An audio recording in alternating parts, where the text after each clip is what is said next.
Hello, everybody, and thank you for tuning in to the Liberty Report. With me today is Daniel McAdams, the co-host. Daniel, good to see you. Good morning, Dr. Paul. Good. Today we're going to be talking about what's going on in Baghdad and the breaching of the green zone. But before we get into that issue, Daniel has an announcement he'd like to make about our program. Yes, I just wanted to say that according to our calculations, this is our 300th episode of the Ron Paul Liberty Report. You know, Dr. Paul, you started this show a little over a year ago when you left the Voices of Liberty. You wanted to start a new show where you could do things your way on your time and talk about the issues as they broke. And we've now had 300 episodes of that, and we've had such great growth over this past little over a year. I was looking at the stats before we started today. We have right around 39,000 subscribers to our YouTube channel, youtube.com Ron Paul Liberty Report. We've had 2.7 million views of our program, which is amazing. And we have a growing group of people watching us, commenting on what we do, correcting us sometimes and asking for more information sometimes. So I also wanted to thank all the viewers on behalf of both Dr. Paul and myself for sticking with us this past year. We're growing fast, but we also need your help to keep growing. So please subscribe to our YouTube channel, Ron Paul Liberty Report. Tell your friends about it. We're giving you the real news, and we're doing it every day. So thanks again, and let's get on with the show. Well, you know, I really want to thank all the staff, and you in particular, Daniel, for your help. But I think it's fascinating, but we also have to be thankful for technology, because I wasn't very anxious to leave my hometown in order to broadcast. The fact that we can do this from my hometown and our home studio here, to me, is fantastic. But we do want to talk about the issue of today, and it was the issue of the weekend.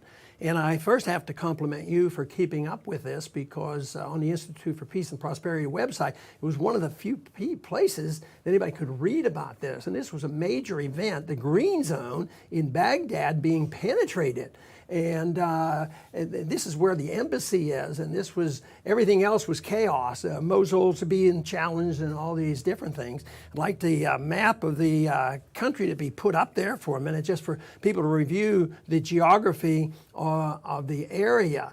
So, but this was amazing, and the information, though, it's coming out more now, and the significance, of course, is what we're going to be talking about. Here you can see this map that's been around for a long time, Baghdad right in the center of Iraq, but you can see the country surrounding is significant. Everything in current policy right now, Saudi Arabia, and Kuwait, Iran, Turkey, and Syria. I mean, this is something, and then paid a little attention, because one of the key places that the country will be dealing with, as well as the green zone, since the green zone's been penetrated, is Mosul up in the northern part, which is now controlled by ISIS. But Daniel, congratulations on you keeping up with this, and I know that it surprised you or shocked you, but overall, we shouldn't be totally shocked. It's still shocking to realize how inept our policies have been in Iraq.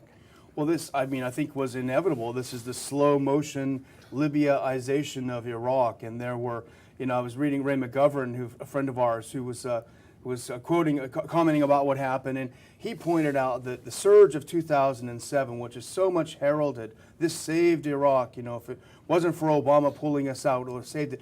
But he pointed out the truth, which is the real purpose of the surge was to prevent what's happening now from happening while Bush and Cheney were still in office. It was a face-saving measure, and it was a slow-motion collapse that now we're seeing after this enormously psychologically significant breach of the green zone by the militia loyal to the Shia cleric Muqtada al-Sadr. And I think it's amazing. There is a picture of the parliament. Yeah. Demonstrates so clearly on what's happening. This should wake some people up, but the people who penetrated and breached that area, al-Sadr's people, now they have left, and actually they're close allies with the Iranians, and the Iranians, of course, said, it's time to take a break. But al-Sadr is a shrewd person. He's a very religious person. But he's determined And he backed off a few years ago to wait to see what would happen. And right now, there's a picture on the screen now about what Parliament looks like. You know, I guess it's going to take somebody to do that to our Congress before the American people will wake up. But our Congress gets inundated with bad ideas, not so much of these people doing violence. Let's hope it never comes to that. Yeah. But this is something, but there's not much reason for us to be that optimistic. You know, in a way, it reminds me of me watching closely as a Air Force officer in the 1960s. You know, we would change personnel. We'd get rid of one person and we'd have a new leader come in to finally settle it. But also, this event seems to be maybe similar to, or at least a mini Tet Offensive, because when the Tet Offensive hit at Christmas time, it was utterly amazing and shocking because it contradicted the propaganda. But isn't there some contradiction of propaganda that we just heard recently before this incident happened? Biden was just over there. Yeah. Well, the funny thing about Biden is he was meeting with this military officer and planning the storming of Mosul and getting rid of ISIS. And then a couple of days later, they stormed Parliament and are dancing on this officer's desks. So it's enormously significant when it comes to that. But, you know, the U.S. has been, since the invasion of 2003, it's always been, well, we got to get rid of this guy and put a new one. First, remember, it was Chalabi, and that didn't work out. We didn't put him in because he didn't work. Then Maliki was our guy. He was going to save things. Well, that didn't work out. We had to get rid of him. They put a body in there, you know, this will save things. And Maliki's a bad guy. It's always the next guy is going to save things. But the fact is it can't be saved because this operation was doomed from the start. You know, they claim that there's just a few options. Our option that we're opting for right now is to have a unity government. We have to have a strong man to put this together again. They seem to resist something that, if you don't have a strong central government, why don't you have smaller governments that are you know, break up the country? But no, we don't support that. But you know, it seems like that very well could be the answer.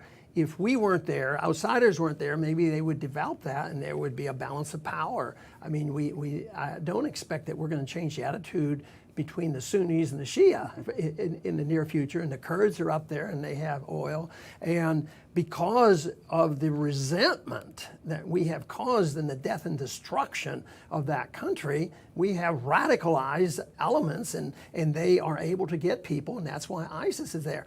You know, I was making fun, but I was kiddingly saying, bring back Saddam Hussein. I mean, it's horrible to think that Saddam Hussein provided more stability than what we have done. We've created chaos, and yet we have all these factions, and it seems like we make no progress whatsoever. And there's more violence, been more radicals there, and I don't see how that's going to go away. I don't think, with this information, do you think the government of Iraq, the so-called government, is about to march into Mosul and take it back from ISIS?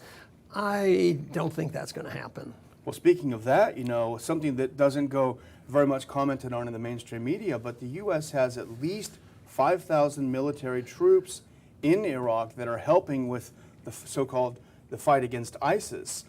But remember that there is no agreement between Iraq and the U.S. in terms of stationing troops in Iraq. The status of forces agreement that was not agreed upon, that forced Obama to take the troops out, has still not been agreed upon. So there is no legal basis in U.S. law, of course, but not even in Iraqi law for the U.S. troops to be there. It's very ironic. And the reason for the green zone is so symbolic because it's so important because it's a symbol of the U.S. occupation of Iraq. It's a symbol of the lavish lifestyles led by Iraqi politicians who are propped up by the U.S. $1 trillion down the drain, and these people are living very well. It's a symbol of the corruption of the regime there in Iraq. And so to breach it and to dance around in the parliament is an enormous victory. And you know, here's another irony. Think about this scenario. A corrupt and hated government and a group of people protesting that corruption come in and occupy the parliament. It could be Iraq, but a couple of years ago it was Ukraine, and we celebrated the color revolution of these people. But now, since the Sadr's people are not our guys, they're the bad guys. And so same scenario, but different people. Well, since al-Sadr is, friendly with the Iranians, it's interesting. I'm sure the Iranians are cheering, but at the same time, once this chaos broke off, it was the advice of the Iranian government to tell al-Sadr back off a little bit, and they did. They left the green zone. But they also promised what? That they'll be back. We'll be back if it's necessary. So, we team up with almost anybody and everybody if we think it's in our best interest, and it's never in our best interest just by being there.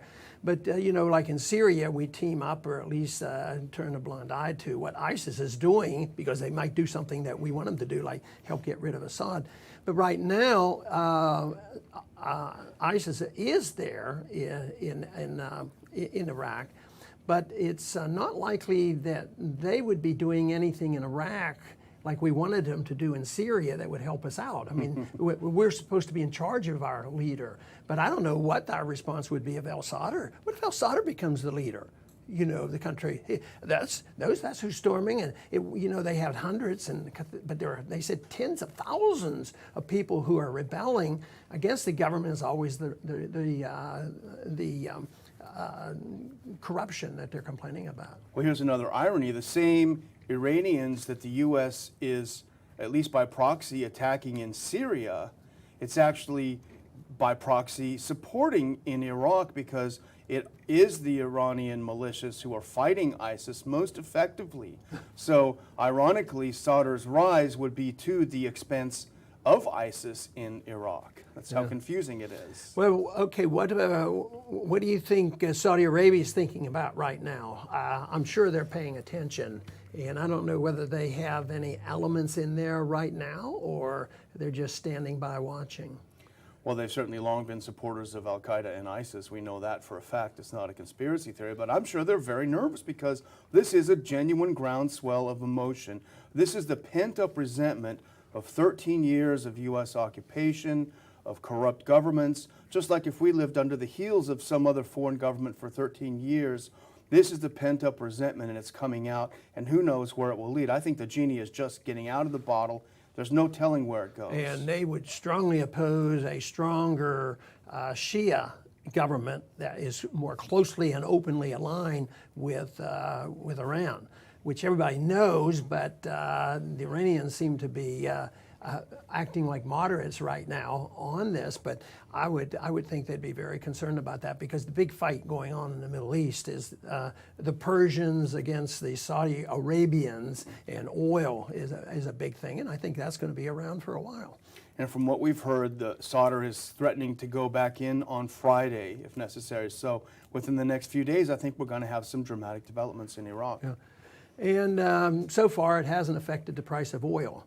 So, well, I might qualify that a little bit. Oil prices were destined to start up again, and they have significantly. I just saw this morning that the best thing to own in the last month was oil, and everybody now. And I think gold was about second place there. So the world is responding to disruptions around the world, even though the American people haven't heard much about it and they don't care that much. But it is very significant, and it's going to affect oil. It's going to affect our pocketbook. It's going to affect our economy.